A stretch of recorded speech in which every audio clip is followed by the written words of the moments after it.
Hey everyone, Nathan here from Elegant Themes. In this tutorial, I'm going to give you an overview of the blog feed standard module.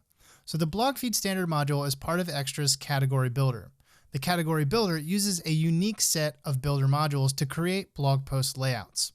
To get to the category builder, navigate in your WordPress admin to Extra Category Builder. To use the blog feed standard module, we'll need to create a new layout or open an existing one. So for this video, I'm simply going to open up one that I've already created. In this case, it'll be my default. So just to show you what I mean by default, over here in the MetaBox layout usage, we have two options. We can set whatever layout we're building to home layout, or we can set it to default. And the default layout simply means that any category that is not assigned its own custom layout will have this layout assigned to it. So that's the one that I'm designing here with blog feed standard. And as you can see, the entire layout is just the blog feed standard module. And the reason is because it's a very powerful and useful module in that it really just creates what we consider to be your kind of basic or standard kind of blog feed that you would find on most blogs. In fact, I'll jump to the front end real quick just so you can get an idea of what I'm talking about. And then I'll show you here in the settings how I created that. So on the front end, here is what a standard blog feed looks like. As I said, it's pretty standard. There's the feature image, there's a blog post title, metadata, description, and a read more button. And all of our post formats will appear in the in the feed, just like this this link has here. So now let's go to the back end and see how this is achieved. Okay, so just like in almost all, I think actually all of our modules, there's three settings tabs up here at the top: General, Advanced Design, and Custom CSS. So starting with General, I'll just go straight down through the blog feed standard module settings and show you what's possible. So right here at the very top, you're going to notice a list of categories to be the first thing that we see. And for the default category, I've selected current category as my option here. The reason for that is because what your current category allows you to do, particularly when you are assigning this layout to multiple categories or as your default, you don't want to display every post in all categories when that layout is displayed. And you probably also don't want to set just one or two categories, because if it's your default category, then no matter what category someone clicks on, they're always going to see the ones that you've selected. So the best bet when you're assigning multiple categories to one layout, or when you're creating your default layout, is to use current category. And what that's going to do is any category that your reader clicks on, those are the posts that are going to be displayed there. Okay, so moving down, I have the option to give it a blog feed title. I can determine how many posts per page are displayed. I can choose to show pagination or not, show author or not, categories or not. We can turn feature images on and off. We can choose to show or not show the read more button. We can also choose to turn the date on or off. Here we can choose to only display featured posts. And by default, that's turned off. We can choose to show comments or not, and to turn ratings on or off. We can also choose to show excerpt or full content. Obviously, if we choose to show full content, that'll expand our posts to their maximum length without any kind of read more button or excerpt required. Okay, and then finally, we can also change the date format. We can change the heading style, and we can decide to sort posts by most recent, most popular, or highest rated. We can choose to sort from ascending or descending, and we can change the admin label.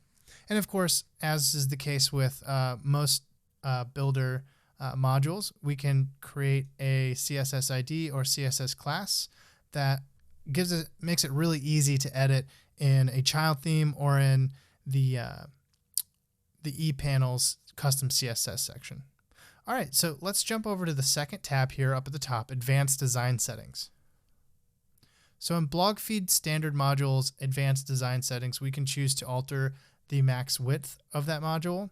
We can change the header font size, the header text color, header letter spacing, header line height, title font size, title text color. And as you can see, I mean, we're going to have these same, font size, text color, letter spacing, and line height for all the different typographic elements to this module. So meta font, body font, and then down here we're going to get into some other settings such as background color, background image.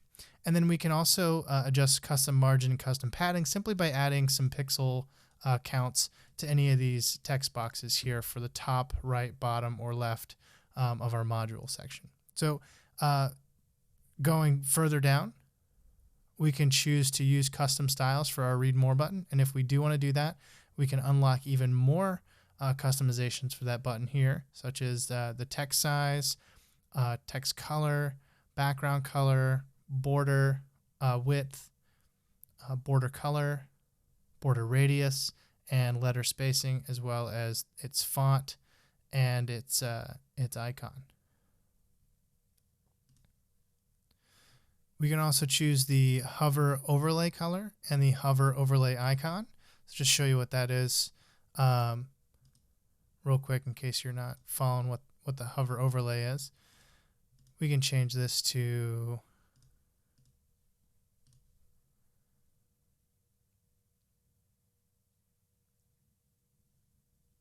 as you can see, the hover background turned to red and the overlay icon changes to yellow when I change those colors.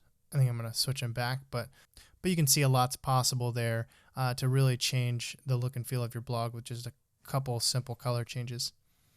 We can also change the icon for that overlay. Finally, we can choose to remove drop shadow, add border radius. We can change the pagination color, the pagination background color, the pagination active color, as well as the pagination active background color. So there's just a ton of options to really get in without any CSS required and make every element of the blog feed standard module your own. If for whatever reason you wouldn't be able to get exactly what you want, or you want to do something a little more advanced, there's the custom CSS tab. Now in the custom CSS tab, there's just a ton of possibilities here to really pinpoint in and apply CSS customizations to just the very specific part of the blog feed standard module that you want. So you can add CSS for before the main element, to the main element, after the main element, but then we also have all these other parts of the module that you can pinpoint here. So the header, post entry, post title, post meta, post icons, which is your rating and comments, post excerpt, and it just goes on and on. Most of these things were represented in the advanced design settings, but this gives you a bit more freedom to do advanced stylings here.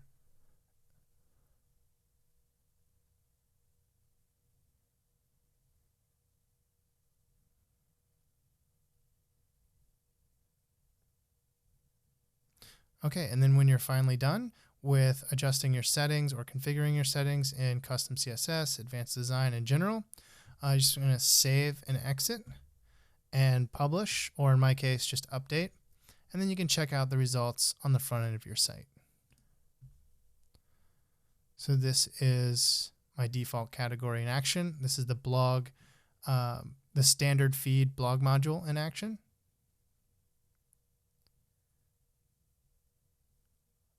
And with our design settings, I have access to controls to really get in here and change literally every aspect of this appearance. Okay, well that's all for this tutorial. This has been an overview of the blog feed standard module. If you have any questions about what we've gone over in this video, feel free to leave us a comment and we'll make sure you get a response.